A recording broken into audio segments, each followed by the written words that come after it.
Good morning. My name is AJ Goldsby. I'm bringing you today the latest game. This is game number 5 of the World Championship match that's currently being held in Sochi, Russia.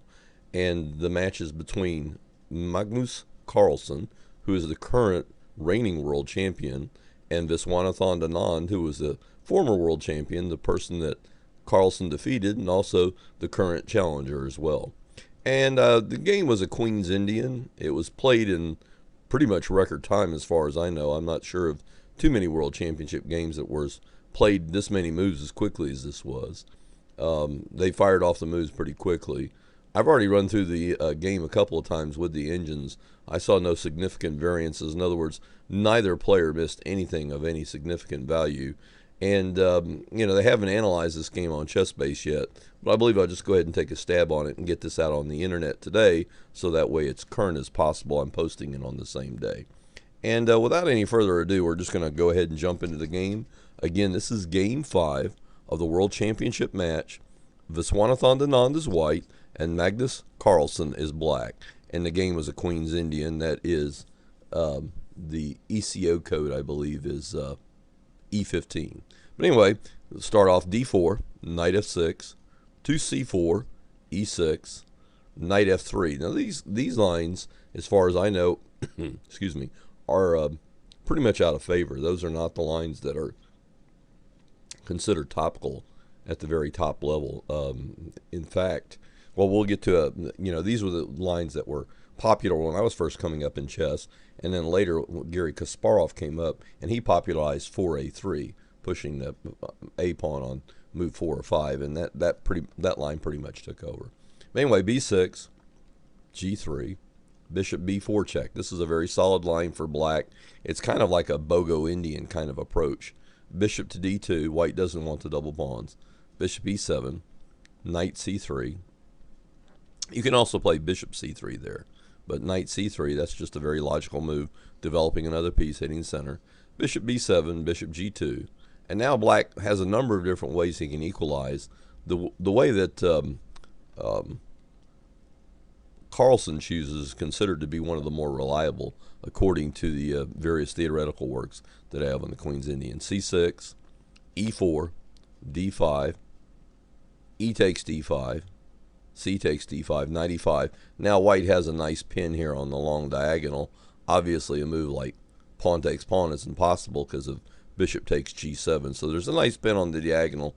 White has some pressure here, but white also has problems because of the possibility of an isolated queen pawn after a later exchange on C4. So anyway, and I looked up this position in the database, and there's not a lot of games in there. The last game that I could find that was played by any significant grandmaster player was played by Zoltan Almasi. He's a near 2,700 player. He was 2,600 plus, and this game was played in the Bundesliga in 2002. And there's only a handful of games, about 15 or 20 games total in my database. So there's not that many games in the database. So this is not a topical line. This is not a really exciting position. In fact, I would say, if both players want to fight, they could maybe make a fight out of it. But to be honest, this is not the kind of position that's going to yield anything but a draw. I'm not sure why Anand didn't play A3. I'm sure Anand is aware of A3. Maybe he's saving that for a later game. But anyway, this is the result of the opening. Black castles, white castles, knight C6. And now we get into some complications. Queen A4 is a very interesting move. Anand plays one that's approved of by theory. He plays C takes D5. And black comes now things get a little interesting. We have a little bit of fireworks in the center. It'll all fizzle out to a draw, but we'll go ahead and just talk about that briefly. Basically, instead of the simple recapture on D5, the reason black doesn't take on D5 here is after knight takes D5, knight takes D5, E takes D5, and this bishop on B7 is just a useless piece. One of the ideas is black's trying to keep this long diagonal clear. So knight takes knight on E5. And now, white can play just D takes E5. That's a totally acceptable line. But also D6 is another good line for white. D6, the knight goes back to C6. D takes C7, queen takes C7. And now we've arrived at another position that the engines consider to be very equal, both Houdini and Fritz. say, deep Fritz. I'm running deep Fritz front. I'm currently running deep Fritz 14 in the background, and I also made a pass through this with Houdini. But both Houdini and Fritz consider this position to be completely level. It's, not quite 0.00. White may have a couple of 100ths of a pawn advantage, but it is so minuscule as to be really insignificant. Bishop g5, that's a very good move, just pinning the bishop and the knight. H6. D5, again, that's another nice move. Now here we have a number of moves that, White could play. Bishop takes f6, queen a4, etc. Queen e2. All those moves are, well, actually, you can't do those yet. Without h6, there's some lines there where queen a4 is played without h6. h6 forces an immediate resolution in the center. But anyway, d5, that's pretty much an exclam move. The idea is to put the maximum amount of pressure on black. It's very bad for black to play on takes d5. The few games I found in the database where black took on g5, white played d takes c6 and got a significant advantage. So knight a5, bishop takes f6, queen takes f6, d takes e6, queen takes e6, rook e1, queen f6.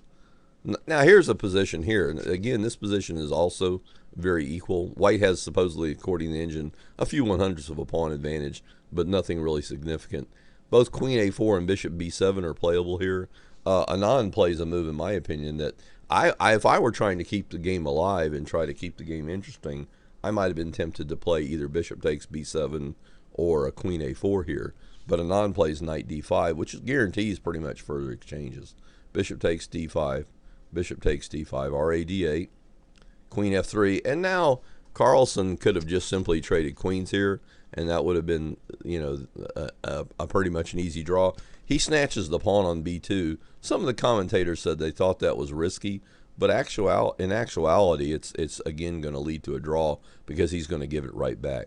Queen takes b2, ra d1. Now this is a rather dangerous position for black because although, white's a pawn down, he's got very well centralized his pieces on very good squares, and he's threatening rook e7. In fact, that explains black's next move is he can't allow white to play rook e7 and just ramp up the pressure on f7. So queen f6. This is going to give black a set of double pawns on the queen side. Queen takes f6, g takes f6, rook e7, and now white's going to regain his pawn. King g7, that's just to get, ready for the middle game, protect f6. Rook takes a7. Now the knight comes back in the game. Knight c6, rook b7. Now knight b4 and bishop b3. Now a set of rooks comes off. Bishop takes 1. Knight takes a2. Rook takes b6. Here, in my opinion, they could have called it a draw right here. If I was playing a much lower rated player and I thought maybe I could squeeze him, I might try to play on here. Although in theory, you should be aware of the fact that most of the time, the knight, if you have all the pawns on the same side of the board, almost regardless of the pawn structure. I do think having the double pawns is a slight hindrance here for black, but most of the time when all the pawns are on the same side of the board, that generally favors the knight, not the bishop. Generally, if you want to have the bishop to be favored, you need pawns spread up all over the board, and that pawns on both sides of the board, as Bobby Fischer has shown in several of his games. But anyway, both players could have abandoned the game drawn right here. They play a few more moves, and it pretty much, runs out of gas here very quickly. Knight c3, bishop to f3, f5, king g2, rook d8, rook c6, knight e4. Now I would not have exchanged the bishops. The only game to keep I thought at the time that when I was watching this game, the only move to keep the game alive was rook c2, and surprisingly enough, that's also the choice of several of the engines, rook c2 or rook c4. But that's pretty much the only real good choice to the engine. Anand immediately plays bishop takes e4, which is basically, again, agreeing to a draw. F takes e4, rook c4, f5, g4 exclam. The idea is to break down those pawns. If white messes around long term and allows black to centralize his king and maybe get a rook to the 7th, then white can actually get in a little bit of trouble. He has a little less space, and his king, if this king ramps up, is allowed to march all the way up to g5, then that black can significantly improve his position. And that's how the great Alekhine won a number of games against inferior players. In simple endgames, they didn't realize that they had to take action as quickly as possible and allowed the better player to simply put their pieces on really good squares. And I've done that myself, obviously. So the idea here is white has to act quickly and dissolve this pawn chain on E4 and F5. So G4 exclam, the idea is to bust up that pawn chain. Rook to D2, G takes F5, E3, Rook E4, Rook takes F2, King G3, Rook takes F5, and now White's going to play Rook takes E3. Excuse me. And it's as drawn as it's going to be. It certainly is a dead draw. There's no point in playing on any further. That was easily one of the most simple and one of the quickest draws that I've seen in a long, long time. They played a lot of moves. Obviously, the opening was prepared beforehand.